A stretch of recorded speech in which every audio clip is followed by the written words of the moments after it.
Ricevi in allegato un innocuo PDF da un tuo collega o da un tuo compagno di scuola. Pensando che sia urgente, scarichi il file, lo apri e all'istante sul tuo computer appare una scritta come questa. Ebbene sì, puoi dire addio a tutti quanti i tuoi preziosi file. La minaccia dei ransomware si fa sempre più grave. Il numero degli attacchi cresce di giorno in giorno e gli hacker oggi si sono organizzate in vere e proprie cyber gang. Questi software malevoli non conoscono confini e quindi anche tu sei vulnerabile. In questo video non parleremo solamente di che cosa sono e del perché rappresentino una grande minaccia, ma andremo a vedere nel dettaglio come funzionano e come è fatto il loro codice, facendo anche qualche esperimento per capire se possiamo recuperare i nostri file, se è tutto perduto, ma soprattutto per capire come proteggerci in futuro. Dopo questo video sarai in grado di capire se un file che ti ritrovi tra le mani è un file infetto oppure un file sicuro. Io sono Dani, il vostro ingegnere di fiducia, e con questa serie di video voglio farvi scoprire tutte le sfumature dei virus che potreste trovare in rete. Oggi inizieremo proprio con i ransomware, i virus che fanno più danni nelle aziende, nelle scuole, ma per non perderti gli altri episodi e supportarmi in maniera completamente gratuita, lascia un bel like e iscriviti a questo canale, perché ogni episodio richiede davvero tantissime ore per essere realizzato. Bene, cominciamo. Che cos'è esattamente un ransomware? Si tratta di virus che prendono in ostaggio il tuo computer impedendoti di accedere ai file o di utilizzare il dispositivo stesso. Lo scopo dell'hacker è quello di obbligarti a pagare un riscatto in criptovalute entro un certo tempo limite. In cambio, l'hacker promette,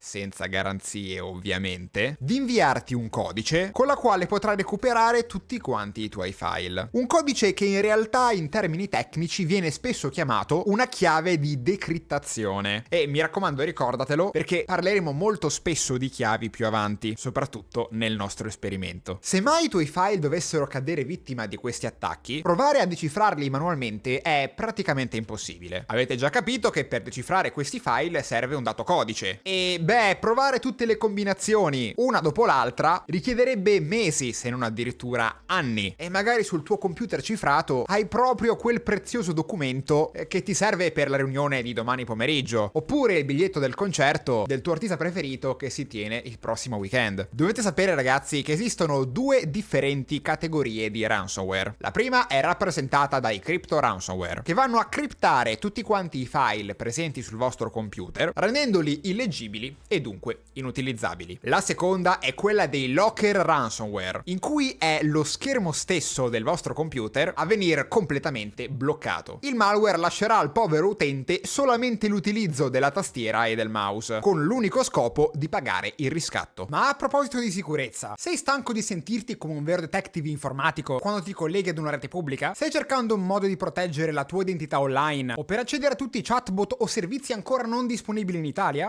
Preparati perché ho una soluzione a tutti quanti i tuoi problemi. CyberGhost VPN. Questo alleato trasformerà la tua navigazione in rete in un'esperienza sicura e privata. Con CyberGhost VPN il tuo indirizzo IP resterà sempre inaccessibile agli occhi indiscreti e potrai navigare in modo anonimo sfruttando la magia di un tunnel ultra sicuro che cripta e protegge tutti quanti i tuoi dati. Non dovrai più preoccuparti degli hacker, poiché la tua privacy sarà blindata e protetta da ogni attacco. Ma non finisce qui. Con CyberGhost VPN potrai sconfiggere tutti i blocchi online che ti impediscono di accedere ai contenuti che più ami. Che si tratti delle ultime serie su Netflix o dei tesori nascosti di Amazon Prime oppure dell'ultimo chatbot di intelligenza artificiale, ti basterà un click per superare tutte le restrizioni geografiche e immergerti su internet senza alcun limite. Questo servizio di protezione è disponibile per tutte le piattaforme inimmaginabili: Windows, macOS, Android, iOS e persino Smart TV e console, fino a 7 dispositivi diversi. E potrai ottenere tutto questo per soli 2,03 € al mese, meno di quello che spenderesti per un paio di caffè. E per voi iscritti al canale ci saranno inoltre 4 mesi gratuiti. Ma attenzione, perché questa offerta è disponibile per un tempo limitato, quindi clicca adesso sul link in descrizione per approfittare dell'offerta. Vi ricordo che hanno un'ottima garanzia valida 45 giorni e un team di assistenza clienti disponibile 24 ore su 24. Proteggete ora la vostra identità online con CyberGhost VPN. Come qualsiasi tipo di malware, anche i ransomware hanno bisogno di un modo per essere diffusi tra le persone. Come al solito, i meccanismi più comuni sono le classiche email di phishing, che assieme ai siti non sicuri sono i luoghi in cui è più probabile prendere una minaccia di questo tipo. Quindi non aprire quei siti a lavoro, oppure sono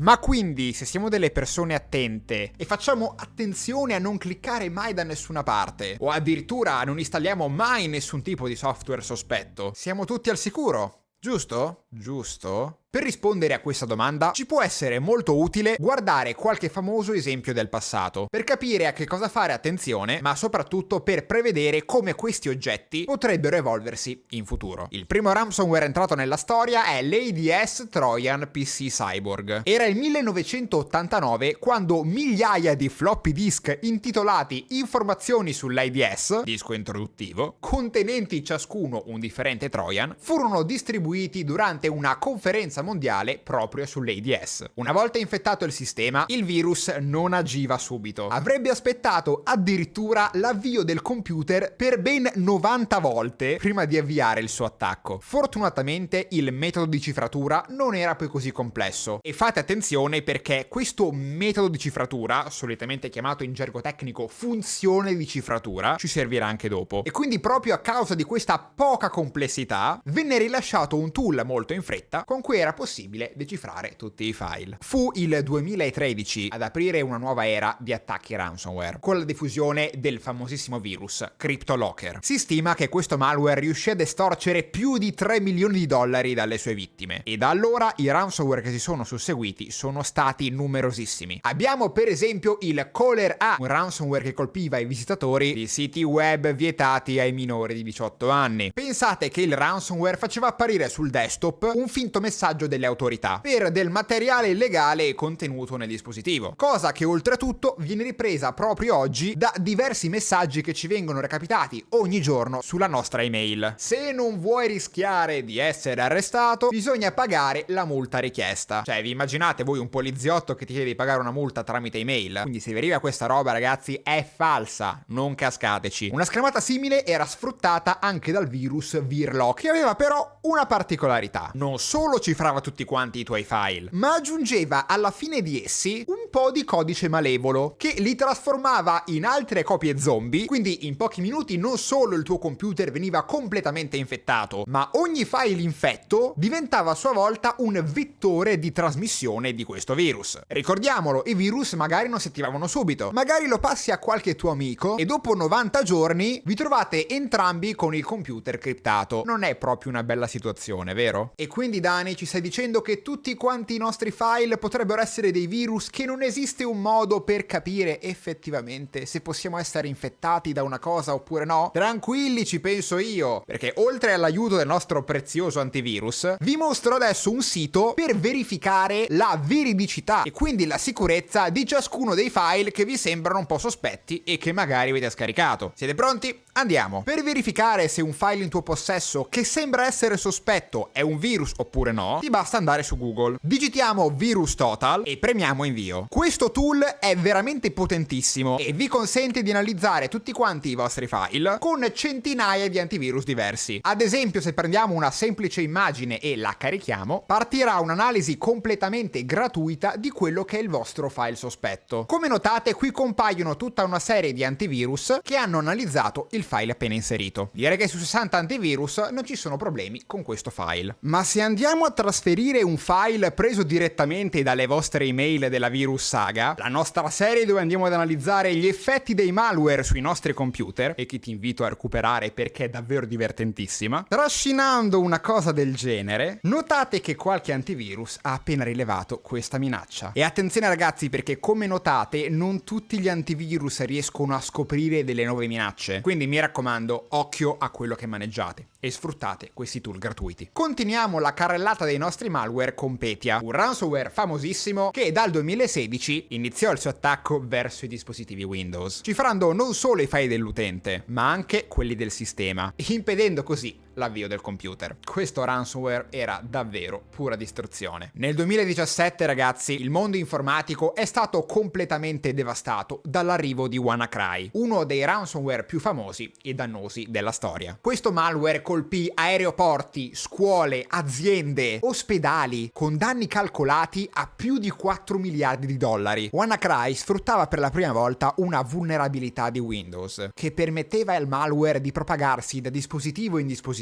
attraverso la rete internet. Ebbene sì ragazzi, se pensavate che l'unico modo per prendersi un ransomware fosse scaricare un file da internet oppure visitare un sito compromesso, vi sbagliate di grosso, perché per essere infettati da WannaCry basta bastava essere connessi a una rete internet compromessa dallo stesso virus. Se vuoi saperne di più, ti rimando al video specifico dedicato solo a WannaCry, in cui andiamo ad analizzare nel dettaglio il suo codice e capire come agiva nel dettaglio. Te lo lascio in descrizione. Negli anni a seguire questi cyberattacchi non si sono di certo fermati, anzi, ad oggi si sono moltiplicati. Pensiamo ad esempio nel 2019 al virus REvil, che ha attaccato davvero tantissime istituzioni statunitensi ed europee. Questo ransomware in particolare era abbastanza cattivo. Era un ransomware russo che, oltre a criptare i file della vittima, estraeva anche dal suo sistema i dati confidenziali contenuti al suo interno. Il gruppo REvil, ragazzi, è stato fermato, pensate un po', a gennaio del 2022, dopo quasi 3 anni grazie all'intervento del governo russo. Continuiamo con l'ultimo esempio, nel 2021. Gli Stati Uniti hanno davvero sudato freddo a causa di DarkSide, un attacco ransomware che li ha obbligati a chiudere quasi 9000 km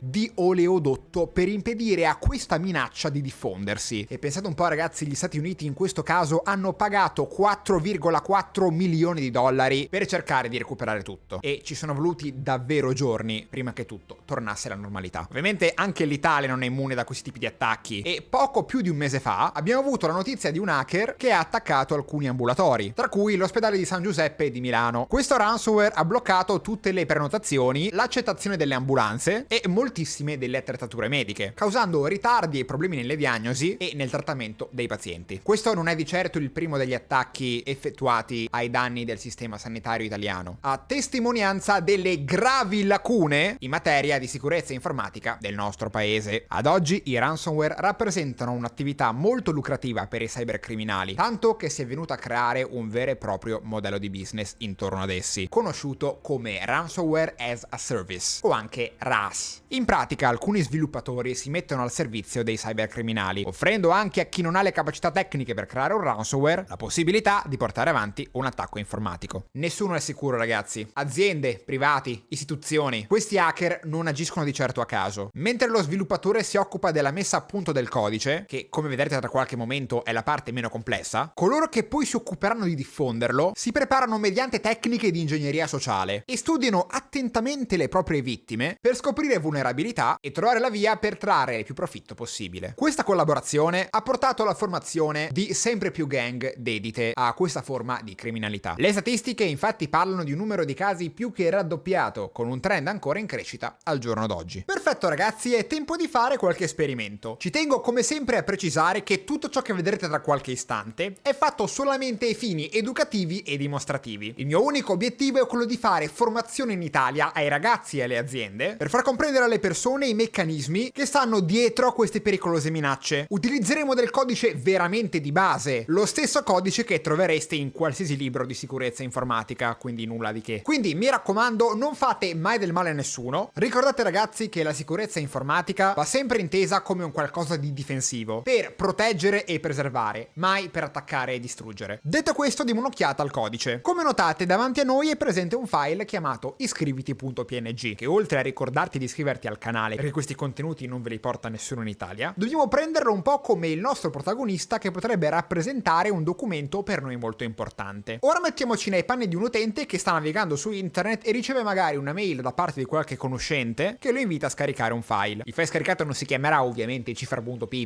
ma si chiamerà, che ne so, Free Bitcoin Miner 2023. Cerchiamo di capire come funziona questo codice. Se avete ascoltato attentamente la prima parte di questo video, gli ingredienti che i ransomware utilizzano per portare a termine la propria esecuzione sono fondamentalmente due. Il primo, una chiave di cifratura. In questo caso la nostra chiave sarà un numero semplicissimo, 1, 2, 3. Questo è lo stesso elemento che gli hacker tengono nascosto e non lasciano nel codice come ho fatto io in chiaro, e per la quale chiedono sempre un riscatto da pagare solitamente in Bitcoin. Il secondo e ultimo elemento che ci servirà è infine una funzione di cifratura. Cerco di farvi un esempio così capite. Facciamo finta di avere in mano il nostro file iscriviti.png e di inserirlo all'interno di una cassaforte. Questa cassaforte è appunto la nostra funzione di cifratura, che inizierà a scombussolare il nostro file facendo delle operazioni molto particolari che vedremo tra un attimo. Successivamente che cosa si fa? Si prende la chiave e si chiude la cassaforte. In questo modo il file è scombussolato, modificato e non più accessibile. In questo pezzo di codice, ad esempio, abbiamo il nostro file iscriviti.png che verrà modificato aggiungendoci l'estensione .encrypt. Tutti i file, ragazzi, sono in realtà composti da dei byte. Ve la semplifico molto, ogni file è composto da degli zeri e degli uni, anche se in questo caso non è proprio così. E che succede una volta aperto il file e chiamandolo con la variabile input? Semplificandola, prendete ogni singolo pixel dell'immagine e poi andate ad applicare la funzione di cifratura. In questo esempio io ho adottato come funzione di cifratura la funzione più semplice che si insegna anche in università, ovvero l'operatore XOR. Questa funzione prende la nostra immagine, la mette nella cassaforte e va a scombussolare il valore del singolo pixel, ed è un'operazione fatta tra il singolo pixel e ovviamente la chiave segreta che gli hacker non ci consegnano mai. Ogni byte così modificato viene appiccicato all'interno di una nuova immagine che verrà scritta al posto del file originale e che infine cancellerà il file di partenza, perché se no avreste il file cifrato ma manterreste il file originale. Questa cosa non ha senso, quindi l'hacker vi distrugge il file originale. Proviamo ad applicare questo codice. Apriamo un terminale e lanciamo il comando python cifra.py.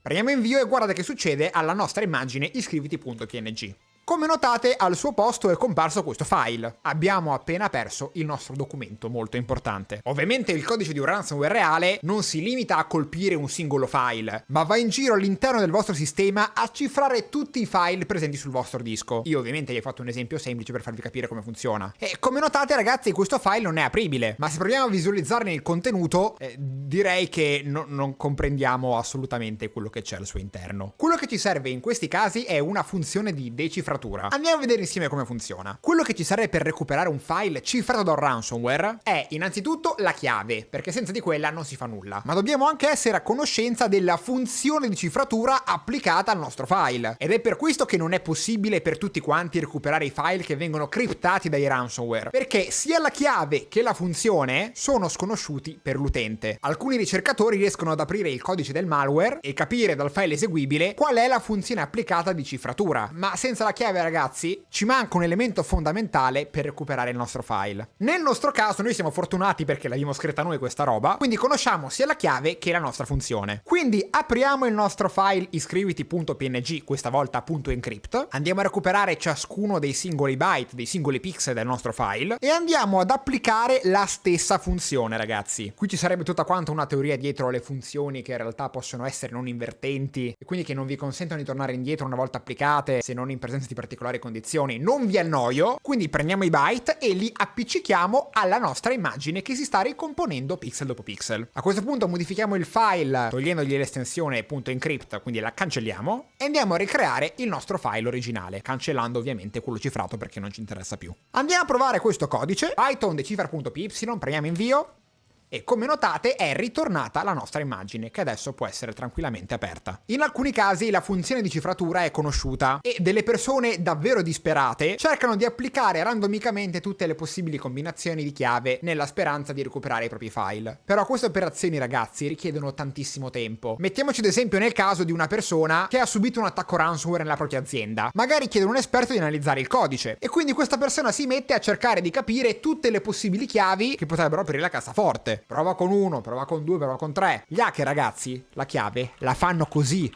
E a volte ci mettono anche delle lettere in mezzo. Quindi quanto tempo ci vorrebbe a provare tutte queste combinazioni? Ve lo dico io, diversi anni. E quindi i file sarebbero comunque persi per sempre. Ragazzi, abbiamo capito che una volta che il nostro sistema è stato infettato da un ransomware, c'è davvero poco da fare. A questo punto la soluzione è solamente una: proteggersi prima. Ovviamente non cliccare sui link sospetti. Utilizza il sito che ti ho mostrato prima per verificare file che potrebbero essere dannosi per il tuo computer. Non installare software di cui non conosci la provenienza.